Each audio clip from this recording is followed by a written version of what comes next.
Hi guys, welcome back to the channel. Today we are out by Vernamfield in Clarendon.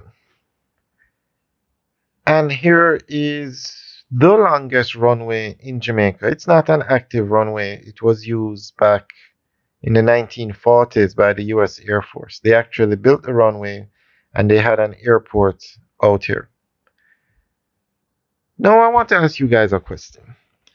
Do you think the government should develop Vernamfield into an international airport instead of airports like the Boscobel Aerodrome that became the Ian Fleming International Airport, and then the Negril Aerodrome, which they're trying to convert into the Negril International Airport? The reason is look at this runway, the longest runway in Jamaica, versus the runway at the Ian Fleming International Airport, which cannot land the big planes. The runway is limited in size because there is no space to expand it. So it cannot land a plane that can carry more than 76 passengers.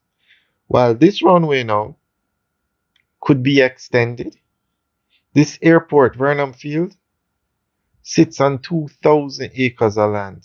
2,000 acres of land.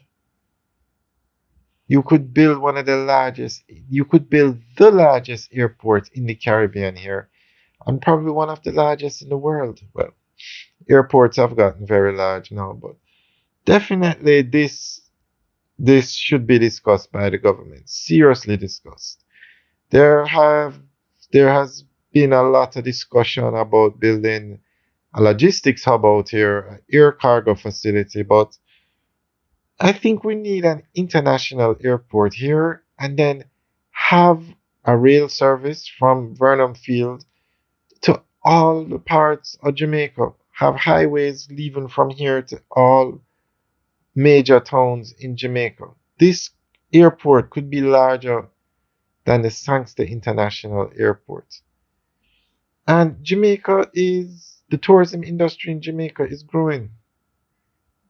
Everywhere you look, a new hotel is being built. And these passengers are coming in via air travel. Or these visitors, I should say, are coming in via air travel.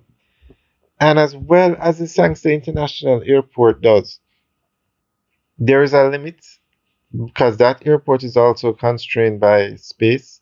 You cannot put in a second runway down there. And there is a limit as to how many passengers can use it. So I think the government should seriously look back at building an airport at Vernamfield, an international airport, and then have an intra-island air service where you can fly from Vernamfield to the airport in Ocho Rios. You can fly to the airport in Montego Bay. You can fly to the airport in Kingston, and you can fly to the airport in Negril. I think there's also an airport in Holland Bamboo, an aerodrome. I'm not sure if it's still active, but I know there's one in Tinsenpen and there's one in Portland. This Building this airport could be what you need to bring back domestic air travel in Jamaica. Also, build highways that take you from this airport to Ocho Rios or that connect to the other major highways. There is so much potential out here, but I think this airport should be developed and they keep the other airports as aerodromes or international airports, but knowing they will be constrained because of the length of the runways.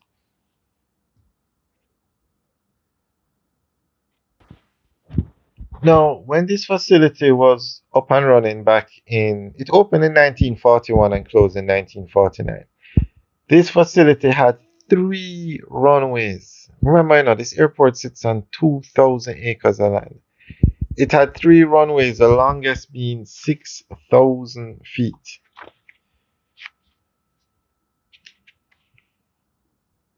Now, I just want to give you guys a comparison. This runway at Vernamfield is 6,000 feet. The runway in Negril is 2,200 feet. 2,200 feet in Negril, and there is no space to expand that runway to 6,000 feet. So the question is, why make Negril an international airport over this facility that has 6,000, that can have a runway up to as long as you need it because there's so much space. All right, so Negril, the runway is 2,200 feet. Ken Jones Aerodrome in Port Antonio, the runway is 3,425 feet. The runway in Ian Fleming International Airport is 4,769 feet. So there you see a huge difference in the runway length.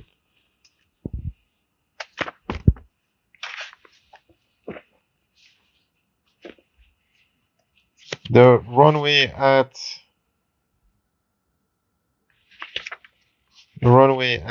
Norman at Sangster International was recently upgraded. I'm trying to give you guys that figure. Okay, so the runway at the Sangster International Airport is now 10,039 feet, and the runway at the Norman Manor International Airport is 8,910 feet. And then the third longest runway would be this one we're looking at, which is 6,000 feet. And then you have the aerodromes after. But this facility has the space to expand the runway to as long as needed. This runway, there's a space to take the runway to make it as long as you need it. So there's a lot of potential at this facility. So guys, do you think the government should build out this airport as an international airport, the Vernamfield International Airport, versus the Negril Aerodrome becoming the Negril International Airport? And should they even there is no space to expand the runway at the Ian Fleming International Airport. Alright guys, thanks for taking the tour with us today. Remember to like, share, and subscribe. Also, do you think they should have developed this airport instead of upgrading the Boscobel Aerodrome to the Ian Fleming International Airport? Alright guys, leave your comments in the section below. Have a good day.